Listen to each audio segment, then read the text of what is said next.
Vous avez envie de chanter? Vous avez envie de bouger? Sur Radio Afrique Santé, écoutez les tubes d'hier sont toutes belles comme le jour. et découvrez les hits de demain. Baby, calm down. Yo, this your body, it puts in my heart for lockdown, oh lockdown. Havana, ooh, na, na. Half of my heart is in Havana, ooh, na, na. But you never be alone. I'll be with you from dusk till dawn. Radio Afrique Santé, votre santé, notre priorité.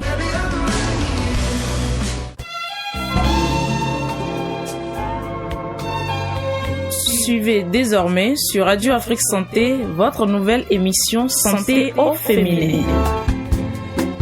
Avec Santé au féminin, les femmes apprennent à mieux se connaître et à prendre soin de leur santé. Santé au féminin, c'est toutes les semaines sur Radio Afrique Santé. Santé au féminin, c'est une émission animée par les femmes pour les femmes.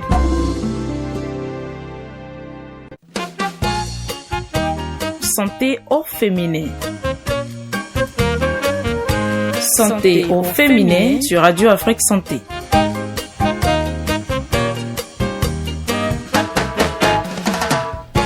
Ravi de vous retrouver, chers auditeurs, auditrices de Radio Afrique Santé. Bonjour, nous espérons que c'est la pleine forme chez vous. Comme toujours, nous sommes encore là pour un nouveau numéro de votre émission hebdomadaire Santé au féminin, diffusée tous les samedis à 10h sur les plateformes Facebook et YouTube de la radio. Aujourd'hui, nous parlerons des soins de maternité respectueux. Quels sont les soins que la femme enceinte doit recevoir pendant et après la grossesse? Pourquoi ces soins doivent-ils être respectés et quelles sont les différentes implications pour mieux aborder le thème? Nous avons invité pour vous une professionnelle de la santé, Madame Alia Messon. Bonjour. Bonjour. Alors, vous allez bien? Très bien chez vous. Je vais bien également. Vous n'êtes plus à présenter. Je rappelle que vous êtes une sage-femme d'État et inspectrice d'action sanitaire, mais vous êtes également la présidente du mouvement Women's Life. Merci de toujours vous rendre disponible pour nous. Merci d'avoir répondu encore une fois à notre invitation, auditrice de Radio Afrique Santé. Chers auditeurs, prenez le temps de vous installer. Nous revenons juste après.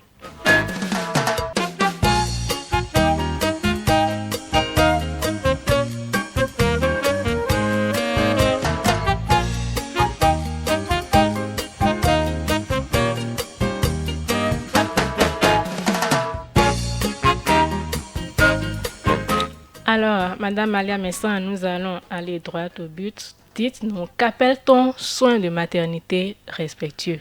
Alors, les soins de maternité respectueux sont l'ensemble des soins qu'un agent de santé qualifié, c'est-à-dire la sage-femme, donne à une patiente X ou Y qui vient à la maternité pour consulter. Ça peut ne pas être une femme enceinte. Donc, une femme enceinte, une accouchée, une femme qui vient pour accoucher et tout. Donc, voilà bien des personnes qui peuvent venir en consultation à la maternité. Et la sage-femme se doit de lui donner des soins de maternité respectueux. Ok. Et pourquoi est-ce que vous qualifiez ces soins bien? Pourquoi est-ce qu'on doit qualifier ces soins de maternité respectueux?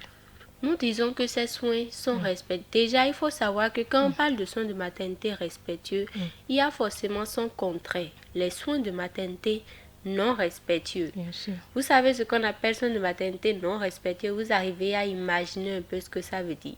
Bon, pas tellement. De nos jours, quand on dit je suis sage-femme, il y a beaucoup de femmes qui prennent rapidement la mine. Elles se disent ah, Toto de no homele, moi non.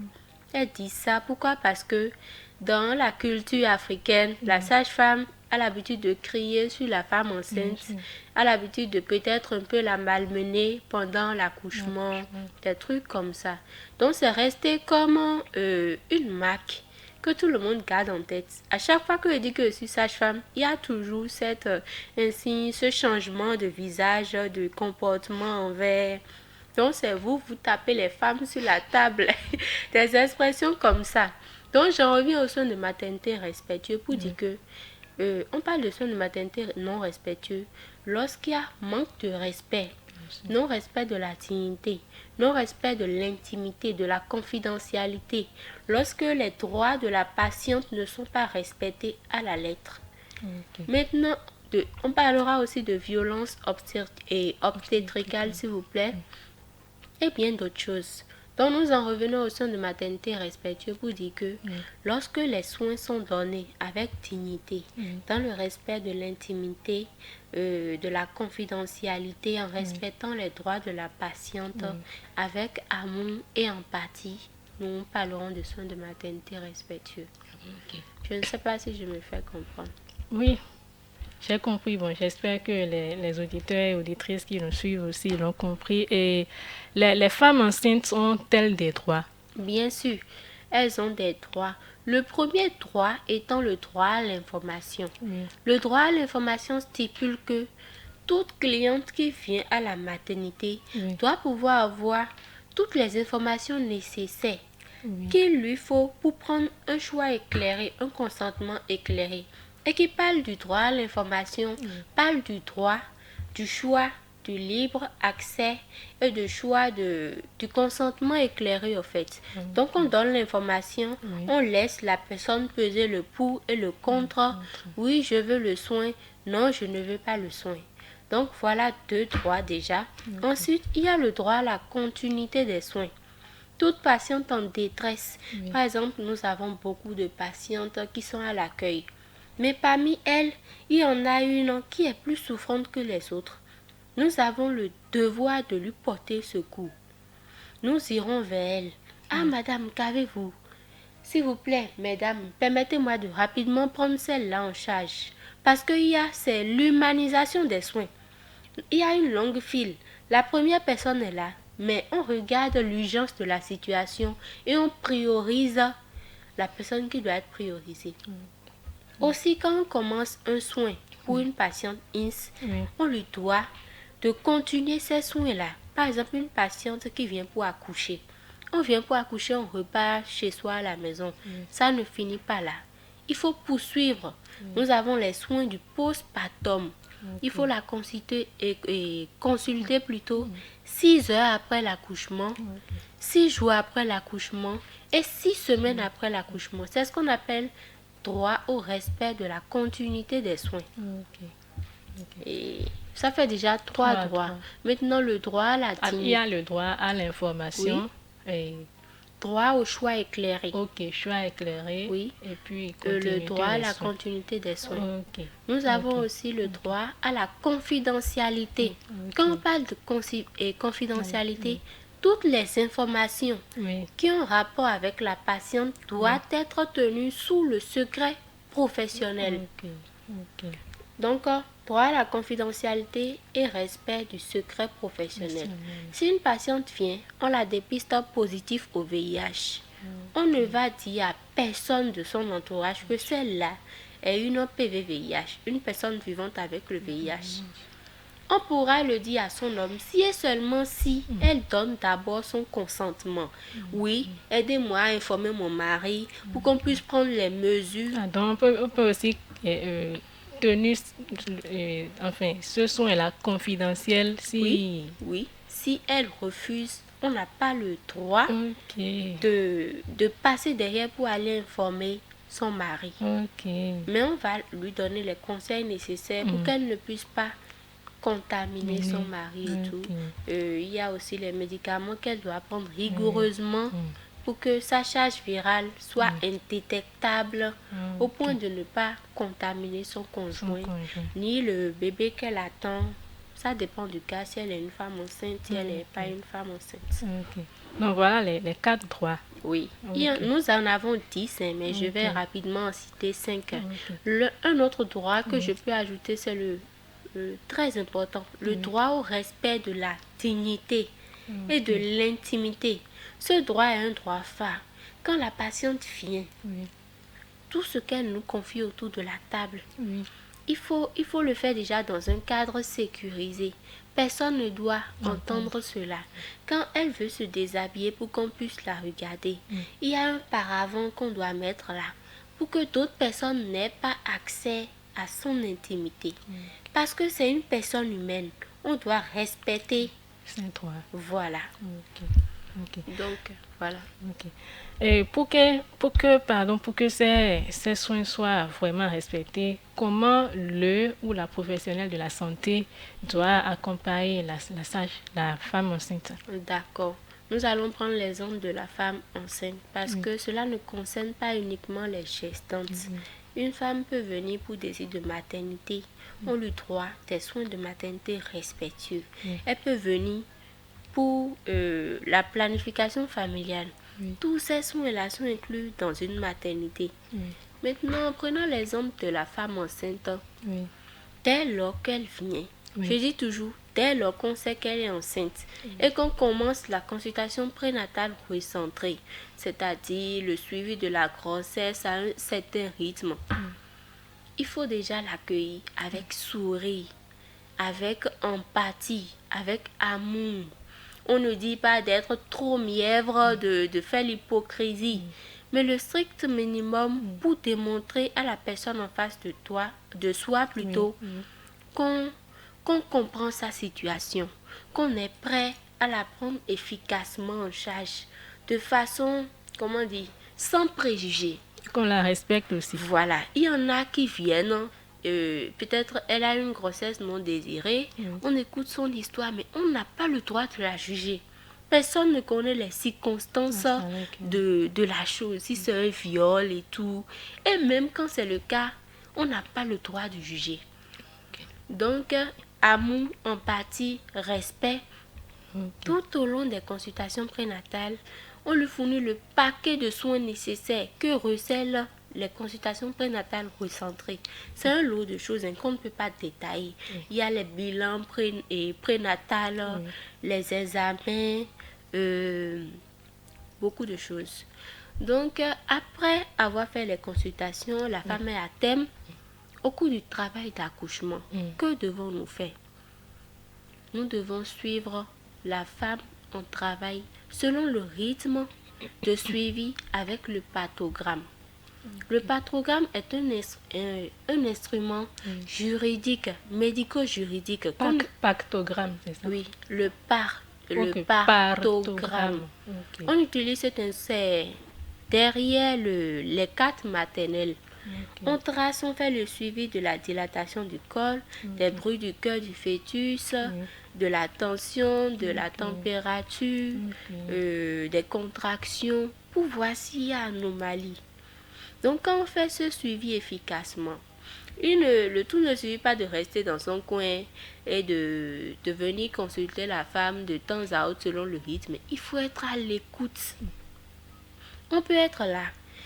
Toi, tu te dis, dans 30 minutes, je dois écouter les bruits du cœur de l'enfant. Mais avant ces 30 minutes que tu t'es fixé, la femme dit, Toto, Kenklen, Wakwami, Ndonde, Sentir. Tu as le devoir d'aller voir ce qu'elle dit. Peut-être qu'elle a rompu les os. Peut-être qu'elle ne sent plus l'enfant bouger. Il faut aller voir de ses yeux. Elle va se sentir, en confiance. Il y a une certaine, énergie qui se communique pendant le travail. Quand cette énergie n'est pas communiquée efficacement, la femme vit mal le travail d'accouchement. Il en reste des séquelles psychologiques et tout. Elles ont même peur de tomber enceinte à nouveau à cause de ça. Donc, au cours du travail, on doit être à l'écoute, lui donner à boire si nécessaire, lui proposer de manger en cas de besoin. Des fois, elles ont envie d'uriner, mais elles ne peuvent pas. On doit aussi les aider à uriner, à aller à la selle.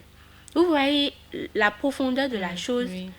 Vous avez envie d'uriner, vous sentez l'envie d'aller à la selle. Lui poser ce genre de questions régulièrement pour qu'elle se sente entourée. Elle a aussi le droit d'avoir un accompagnant pendant le travail. Ça peut être son mari, la belle-mère, sa maman. Donc, le suivi est fait. On peut même lui faire des massages au niveau de la région lombaire. C'est très efficace. Pendant les contractions, quand on se met à masser, même si la douleur est là, Le fait qu'il y a contact humain, ça réduit de moitié ce qu'elle ressent en fait. C'est un constat que j'ai fait et j'ai pris l'habitude de le faire régulièrement à mes femmes en travail et elles aiment bien cela. Il y a même... Donc, là, on est en train d'aborder les différents soins déjà. Voilà. Les soins qu'on peut donner pendant le travail d'accouchement. Le désir de boire, c'est un soin. Tout ça, ce n'est pas juste le fait d'injecter un produit dans le corps qui veut dire un soin. Vous voulez boire, on appelle ça le prendre soin. Donner de l'amour pendant le travail d'accouchement, c'est un soin. Mis à part ça, une fois que on peut aussi donner la possibilité à la femme en travail de choisir la position dans laquelle elle veut accoucher. La position traditionnelle, c'est celle-là qu'on prend, la position gynécologique. La femme est allongée sur le dos, les jambes repliées. Pour certaines femmes, c'est tellement inconfortable. Et il y a plusieurs autres positions qu'on peut utiliser. Donc, on lui donne toutes les positions. Et elle peut être dans la position accroupie, ou bien elle peut être dans la position debout, les jambes écartées, et on réceptionne le bébé. Mais on constate souvent que c'est souvent la position gynécologique qui est souvent... Voilà, qui est celle qui est mieux adaptée aux sages-femmes. Il y a même une sage-femme qui est en train de mener une lutte pour permettre aux femmes enceintes de choisir les positions dans lesquelles elles veulent accoucher, au lieu que la sage-femme lui impose la position gynécologique. Tout ça, c'est l'humanisation des soins. Et on espère que d'ici à là, nous allons toutes prendre conscience, aussi bien les agents de santé que le secteur de la santé en général au Bénin, pour permettre à la femme en général et aux femmes enceintes spécifiquement de bénéficier de l'humanisation des soins, c'est-à-dire des soins de maternité respectueux. Ce serait vraiment beau. C'est un idéal qu'on pourrait atteindre, mais il faut de l'effort, surtout du côté du professionnel de la santé. Donc, je parlais, une fois que la femme a accouché, on appelle celle qui est en travail la parturiente. Maintenant, celle qui a accouché, on l'appelle l'accouchée. J'ai parlé tout à l'heure, j'ai dit qu'il faut faire un suivi. Une fois qu'elle a accouché, il faut faire le suivi de la femme qui a accouché. 6 heures, 6 jours et 6 semaines. Maintenant, une fois qu'elle a accouché, il faut lui donner beaucoup de conseils concernant l'allaitement maternel exclusif, la prévention du paludisme, le calendrier vaccinal de l'enfant, son calendrier vaccinal à elle-même aussi, les mesures d'hygiène. Tout ça, c'est tout un paquet de soins qu'on doit lui donner. On appelle ça information, éducation, communication. Pour la femme, pour lui faire prendre conscience de sa santé, afin qu'elle puisse être acteur de sa santé. Nous notons aussi que une fois qu'elle a accouché, dans l'heure qui suit, on doit mettre l'enfant au sein. Cela permet une production, ça amorce la production du lait au niveau du sein. Ça permet aussi que les contractions viennent, ce qui permet de rétracter l'utérus. Et le troisième effet, c'est de créer un lien entre la mère et le bébé, immédiatement sur la table d'accouchement. Donc nous sommes au niveau de la période postpartum. Nous pouvons aussi proposer à celle-là qui a accouché d'aller des séances de kinésithérapie qui vont l'aider à resserrer sa sangle abdominale. C'est des soins auxquels toutes les femmes n'ont pas accès. Parce que vous allez constater qu'elle va faire un enfant et elle n'arrive plus à maîtriser son hygiène. Elle a le ventre pendant. Tout ça, c'est des soins qui sont offerts pendant la kinésithérapie. Elle fait des exercices de réadaptation du périnée, de la sangle abdominale pour resserrer les viscères et tout. Est-ce que les femmes elles-mêmes sont prêtes, est-ce qu'elles respectent souvent ces soins-là, la rééducation périnatale ou bien c'est vrai que tout ça, c'est de l'argent. Une chose est Bien d'en sûr, parler. bien Maintenant, sûr, la bien seconde sûr. chose est que la patiente, elle est sous pour aller faire sa consultation de c'est kinésithérapie ça. et tout, pour se faire suivre. Ok, Donc, voilà un peu. ok, ok. Et pourquoi est-ce que ces soins sont si importants? Pourquoi ils sont si importants? Nous sommes dans un contexte d'humanisation des soins. De nos jours, nous voyons sur les réseaux des vidéos qui circulent, des vidéos qui font un peu peur, où les agents de santé sont en train de violenter des patientes Bien et sûr, tout. Ça fait bien peur. sûr, bien sûr, ça fait peur. Comment éviter cela? C'est l'humanisation des soins qui va conduire à éviter cela. Nous prenons l'exemple de l'épisiotomie. Lorsque le bébé vient la tête à la vulve Oui, et que la maman, les efforts de la mère pour pousser oui, ne font pas sortir l'enfant. L'enfant qui est là a besoin de respirer. Nous devons rapidement faire des manœuvres pour aider la maman à accoucher de son enfant et être délivrée. oui. Nous pouvons aider en coupant un peu le périnée. Maintenant, avant de l'aider en coupant le périnée, c'est un acte qui fait mal. Bien sûr. Certaines le font sans anesthésie Elles le font locale. brusquement. Voilà, sans anesthésie. Or qu'avant de le faire, il faut anesthésie. Là, elle ne sent pas la douleur. Elle va juste sentir l'action de faire sortir, plus peut-être les autres douleurs qui étaient là. Mais elle ne sent pas ça. Et c'est un droit que l'anesthésie soit effectuée. Oui. Et pourquoi elles ne le font donc pas? Bon, je ne vais pas justifier cela. Dans les normes, il faut le faire. Nous n'allons pas commencer par justifier ce qui se fait anormalement. Tout le monde doit se débrouiller pour offrir les soins humanisés. Et la femme même peut réclamer ces Voilà. soins-là. Si elle connaît, si Bien elle a sûr. l'information. Bien sûr. D'accord. Donc, même après avoir fait l'épisiotomie, pour réparer, pour coudre, il faut anesthésier encore. Parce que après avoir coupé, l'enfant est sorti, le placenta est sorti, il s'est écoulé un temps. Donc, le temps qui s'est écoulé, l'anesthésie a déjà Il a fini fait son son travail. effet, Il faut oui. refaire une seconde anesthésie. Anesthésie. Là, les soins sont humanisés. Nous sommes en train de rire et puis on est en train de coudre, de palabrer un peu. Bien Tout sûr. se passe sans douleur. Donc, c'est voilà l'exemple que je prends. C'est l'important, c'est l'humanisation des soins. Ok, et est-ce que vous pouvez nous dire quelque chose sur la péridurale dont la campagne a été lancée récemment? Ok, j'en reviens sur les soins humanisés. Ok. Quand on parle de soins humanisés, on est en train de viser Oui. le moins de douleur possible. Ok. Parce que quelqu'un qui est en train de souffrir, quelqu'un qui a mal dans le corps, toi humain, tu es devant. Tu es peut-être agent de santé, mais tu es en face de cette personne.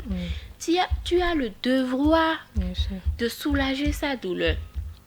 Et si on peut soulager la douleur de la femme enceinte, de celle-là qui vient pour accoucher, d'un quart ou bien de demi, nous devons tout faire pour lui offrir ce soin. C'est en cela que moi je félicite vivement cette initiative de la campagne. Bon, je comprends pas, vous avez dit d'un quart ou bien de demi, je sais pas Oui, bien bon, compris. c'est juste pour donner un exemple. Oui. Parce que la péridurale ne dit pas que toute la douleur est exclue. Un gynécologue serait plus adapté pour nous en parler en profondeur. Je ne vais pas faire celle qui sait tout et tout. Mais si on doit soulager un peu la douleur des contractions et aider la femme à mieux vivre la période de l'accouchement, nous devons le faire. Et c'est une injection? Un gynécologue elle serait est plus adapté pour... Ok. J'ai déjà vu faire, mais je ne peux pas me lancer dedans. Ok. Encore que il doit y avoir une préparation, une formation que je dois recevoir avant d'en parler. Bien sûr. Donc voilà. Ok. Et que pensez-vous de cette campagne qui a été lancée par le gouvernement? Je la félicite et j'espère vivement que au niveau national, cela sera mis à l'œuvre. Ok. Pourquoi? Parce que en ville comme ça, la campagne peut prendre rapidement et dans les centres et tout, cela va se faire. Il y a même déjà certaines cliniques qui le font. Oui. Je ne veux pas citer le nom des cliniques, mais il y en a. Et déjà, c'est au public qu'on doit plus, comment dire, faire, on doit plus inciter les centres de santé à le faire aussi. Ok. Donc, c'est tout un processus. Et j'espère que dans les zones reculées, moi qui travaille dans une zone reculée maintenant, je prie pour que cette campagne-là atteigne ma zone. C'est compliqué. Parce que la péridurale aussi, il faut voir les coûts et tout. Si tu es une femme accouchée par voie basse avec 20 000 de nos jours, c'est un exemple, je ne dis pas que c'est ça. Tu peux accoucher par voie basse, prendre ton enfant, rentrer chez toi et tout. Mais la péridurale, c'est nouveau. Tout ce qui est nouveau coûte cher. C'est de l'argent. Voilà, c'est à la longue que l'argent va baisser un peu. Dans l'accessibilité. Ok. Et bon, lorsqu'on prend les soins humanisés, et si ces soins ne sont pas respectés, quelles sont les conséquences? D'accord. Si ces soins ne sont pas respectés, on a le devoir de respecter ces soins. Tout agent de santé, surtout la sage-femme, tous ceux qui prennent soin de la femme dans une maternité doivent respecter cela. Maintenant, dans le cas où ce n'est pas respecté, on va chercher pourquoi ça n'a pas été respecté, les circonstances, et s'il faille punir l'agent de santé, parce qu'il y a eu un manquement à un droit auquel la patiente avait droit. Cela va se faire. Je ne suis pas celle qui va appliquer la loi, mais c'est dans les textes. Quand on doit faire quelque chose et qu'on ne le fait pas, c'est puni par la loi. Ok. Et quels sont vos conseils et recommandations? Les conseils et recommandations sont déjà la péridurale, la campagne de la péridurale. Je félicite ceux qui ont pris cette initiative. Merci à eux. Et je les incite vivement à faire cette campagne-là dans nos zones reculées et dans les villages aussi. C'est compliqué. Cela doit commencer par les grands centres avant d'arriver aux petits centres. Maintenant, pour les patientes, elles n'ont qu'à prendre connaissance. Il y a beaucoup de canaux par lesquels elles peuvent avoir accès à leurs droits et à leurs devoirs, surtout leurs droits. Radio Afrique Santé maintenant est une radio qui promeut l'information, la circulation d'informations sur la santé de la femme. Pourquoi ne pas s'abonner à ce canal-là via les réseaux et être à la source de l'information? Cette communication que nous venons de faire maintenant, si une femme entend ça, elle est informée ou bien elle n'est pas informée. Si elle est informée, elle a le pouvoir de réclamer ses droits. Mais si elle n'est pas informée dans l'ignorance, elle ne pourra rien faire. Donc, que les patients, que les clients se mettent à chercher les informations. Même si ce n'est pas directement dans un centre de santé ou dans une clinique et tout, il y a des canaux comme la radio Afrique Santé. Ok, mais merci à vous pour cette sensibilisation. Est-ce que vous avez quelque chose d'autre à ajouter? Non, c'est ça peut aller. Alors, en résumé, nous pouvons retenir que pour un soin de maternité respectueux, il faut que le professionnel ou la professionnelle de santé respecte le droit à l'information. Les droits à l'information, à l'éducation, à la communication. Et il faut une humanisation des soins pour le moins de douleur possible pour permettre à la femme enceinte d'accoucher sans douleur s'il le faut. Ok, je vous remercie d'être avec nous, d'avoir accepté de vivre cette émission avec nous. Je rappelle que pour cette émission, nous étions avec vous, Madame Malia Messan, sage-femme et inspectrice d'action sanitaire. Mesdames, Messieurs, chers auditeurs de tout cœur, nous espérons que cette émission vous a été utile. Je suis Comfort Santana, j'ai animé cette émission dont la mise en onde a été assurée par Ario Azilino. Merci pour votre fidélité. Retrouvez-nous très prochainement pour un autre numéro de Santé au féminin.